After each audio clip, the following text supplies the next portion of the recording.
बिस्मिल्लाहिर्रहमानिर्रहीम। आओ ख्वाब लिखें, right it down, make it happen.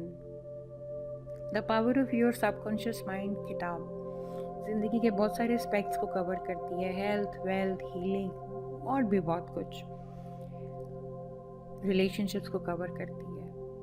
आज हम हेल्थ की बात करते हैं। किताब ने कुछ एग्जाम्पल्स दी हैं, जैसे डॉक्टर जेम्स की बात की है। इन्होंने 1843 से 1846 तक इन्होंने 400 मेजर ऑपरेशंस किए, मेंटल एनेस्थीसिया यूज़ किया। इनके पेशेंट्स ने कभी कोई पेन या कोई ऐसी चीज़ महसूस नहीं की और ना ही इनकी कोई डेथ्स हुई हैं। इनका कहना ये है कि ये पेशेंट के सब कॉन्शियस माइंड को सजेस्ट किया करते थे हिप्नोटिक स्टेट ऑफ माइंड में ले जाकर कि उनको ना तो कोई इन्फेक्शन है और ना ही कोई सेप्टिक कंडीशन है, और इनका सबकॉन्शियस माइंड उस सजेशन को एक्सेप्ट करके उनकी लाइफ में उसको रियलिटी में आगे ले आता था। इसी तरह से मैडम बायर हैं फ्रांस से, उनकी एक ऑप्टिक नर्व डेड थी और वो देख नहीं सकती थी। मेडिकल साइंस फेल हो गई, चर्च में जाती थी। चर्च में रिपीटेडली उनके माइंड को सजेस्ट किया जाता कि she can see perfectly, and would you believe एक अरसे के बाद उनके सबकॉन्शियस माइंड ने इसको एक्सेप्ट कर लिया और वो जो अपने माइंड को वो सजेस्ट कर रही थी उसको उनकी लाइफ में ले आया। तो आपकी सेहत कैसे बिहेव करेगी वो डिपेंड करता है आपकी एक्सपेक्टेंसी और फेथ पे। इसी तरह से एक और प्रोटेस्टेंट मिनिस्टर का वाक़या बताया गया है जिनको लंग कैंसर था, और वो दिन में एटलीस्ट एक दफ़ा अकेले बैठ के अपने आप को फिज़िकली रिलैक्स करके, मेंटली रिलैक्स करके, जब एक ड्राउजी, एक स्लीपी स्टेट में जाके अपने आप को बताते कि he is perfectly healthy, Allah has made him in a perfect shape and he is perfectly fine, and would you believe कुछ अरसे के बाद उनका लंग कैंसर खुद ब खुद गायब हो गया। इसी तरह से एक और वाक़या में एक साहब को फंक्शनल पैरालिसिस था। उनका डॉक्टर उनको सजेस्ट करता था कि उसने विजुअलाइज करना है, इमेजिन करना है अपने आप को परफेक्टली वॉक करते हुए, परफेक्टली लाइफ गुजारते हुए। कुछ अरसे के बाद एक दिन टेलीफोन की बेल बजी, कोई भी उनके आसपास नहीं था। टेलीफोन 10 फुट दूर था और उनको उसको उठाते उठाते उठा लिया और फिर उन्होंने बात की, और बात करने के बाद रियलाइज़ किया कि ओह आई एम परफेक्टली हील्ड।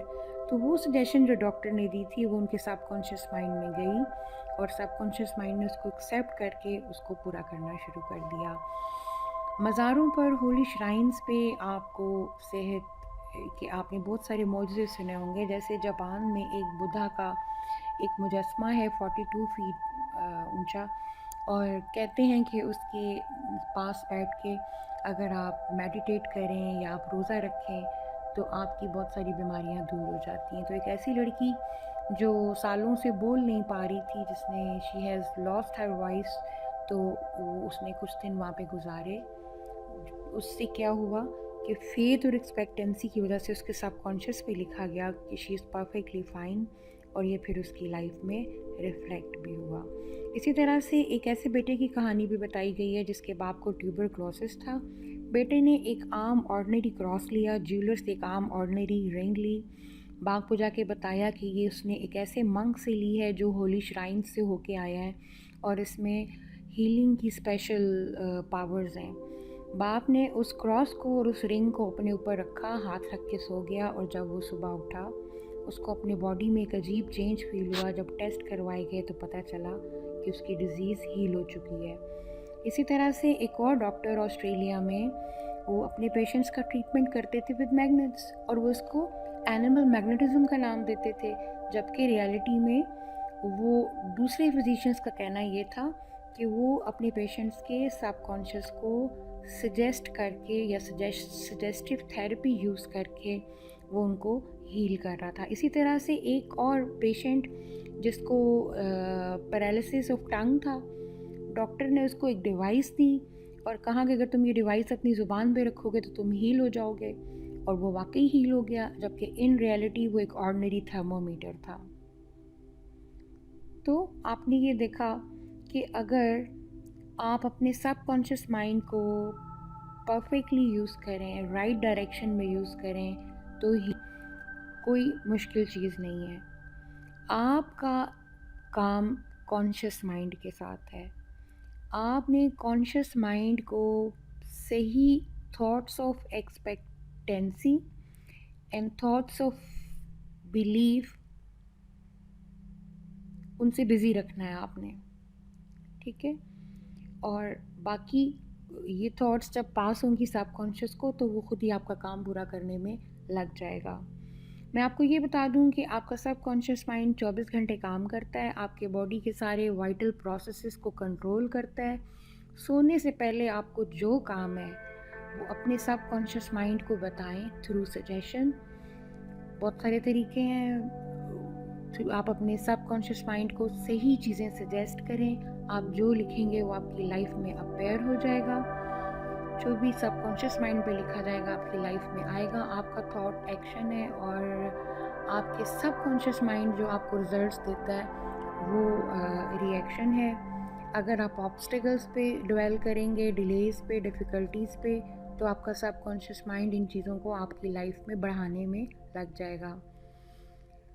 अपने सबकॉन्शियस माइंड को एक्सपेक्टेशन ऑफ द बेस्ट में बिज़ी रखें और सबकॉन्शियस फेथफुली जो आपने एक्सपेक्टेशंस की हैं वो उनको आपकी लाइफ में ले आएगा। अपने आप को बार बार बताएं कि हीलिंग पावर सिर्फ सबकॉन्शियस माइंड के थ्रू होगी। सबकॉन्शियस माइंड हीलिंग पावर रखता है। फेथ एक ऐसा सीड है जो आपने ग्राउंड में उगा दिया है और अब आप इसको फर्टिलाइज़ करेंगे विद एक्सपेक्टेंसी और ये फिर आपकी लाइफ में अपेयर हो जाएगा। जो मिरेकुलस हीलिंग श्राइन्स पे होती है वो बेसिकली उसके पीछे हमारा इमेजिनेशन और ब्लाइंड फेथ होता है जो कि सबकॉन्शियस माइंड पे अफेक्ट करता है और हीलिंग पावर रिलीज़ करता है। तमाम बीमारियां हमारे माइंड से निकलती हैं। हमारे बॉडी में कभी कोई ऐसी चीज़ नहीं आई जो हमारे माइंड से ओरिजिनेट ना हुई हो। अगर हम चाहें तो किसी भी इंसान के अंदर हिप्नोसिस के थ्रू किसी भी बीमारी का आइडिया प्लांट कर सकते हैं। हीलिंग का सिर्फ और सिर्फ एक प्रोसेस है और वो फेथ है। और हीलिंग पावर फिज़िकल डोमेन में हमारा सबकॉन्शियस माइंड है। हमेशा अपनी प्रॉब्लम्स की हैप्पी एंडिंग देखें, अच्छे सॉल्यूशन देखें और हमेशा अपने आप को अच्छी चीज़ें अचीव करते हुए देखें। एंड में जू डिस्पेंजा का कहना ये है कि अगर आपकी थॉट्स, आपके ख़यालात आपको बीमार कर सकते हैं तो ट्रस्ट मी, आपकी थॉट्स और आपके ख़यालात आपको हील भी कर सकते हैं, पावर भी दे सकते हैं, सुपर चार्ज भी कर सकते हैं। मेरी ये दुआ है कि परवरदिगार आपको खूब नवाजे। आमीन। अल्लाह हाफ़िज़।